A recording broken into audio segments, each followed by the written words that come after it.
Okay, one more thing I want to talk about in this section, and that is parallel lines. Suppose you want to graph the function f of x equals negative 3/4 x plus 5. I notice that is a linear function. It's in the form f of x equals mx plus b. In the place of m, we have the number negative 3/4, so that's the slope. And in the place of b, we have the number 5, so that's the y-intercept. So to draw the graph,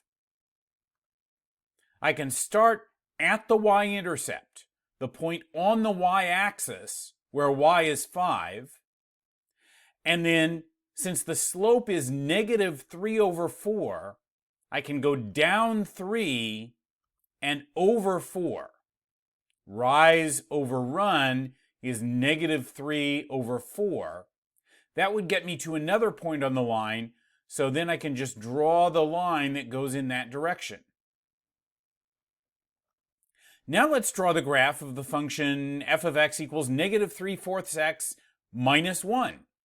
The slope is the same as in the other line, negative 3/4. And the y-intercept is different, it's negative 1. So this is going to be a line that crosses the y-axis here at negative 1.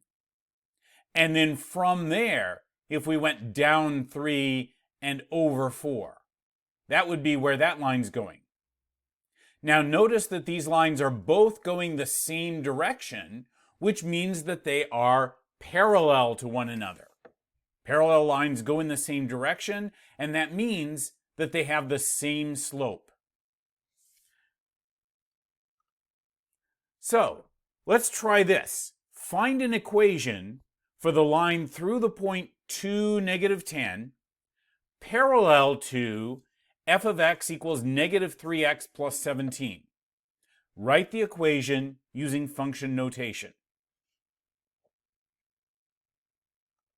Okay, parallel means same slope. So we want our line to have the same slope as this other line that we have an equation for. And what would that slope be? It would be negative 3. So we know what the slope has to be, negative 3, and we have a point that has to be on the line, 2, negative 10. From there, we can just use point slope form. Remember, y minus y1 equals m times x minus x1. So we put the negative 3 in for the m in front of the parentheses.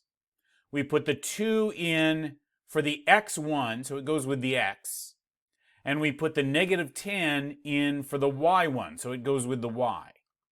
So it looks like y, and instead of writing minus negative 10, I just wrote plus positive 10.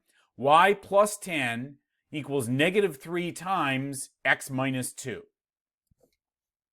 Without the parentheses, if you multiply that out, it would be y plus 10 equals negative 3x plus 6, because a minus 3 times a minus 2 is a plus 6. If I want the y by itself, I would have to subtract 10 on both sides. So y equals negative 3x minus 4.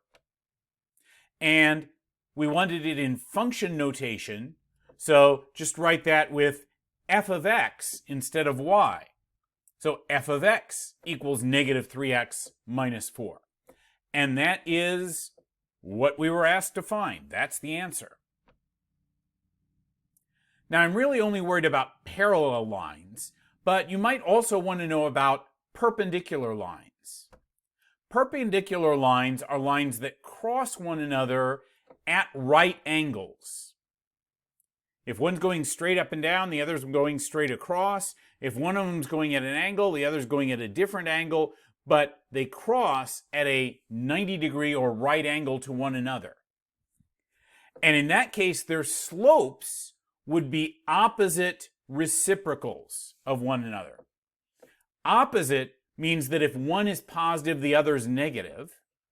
And reciprocals, that would be like 2 1/2 or 2/3 and 3/2, that sort of thing. So here, the blue line has a slope of negative 2. That's like negative 2/1. And the red line has a slope of positive 1/2, positive 1/2.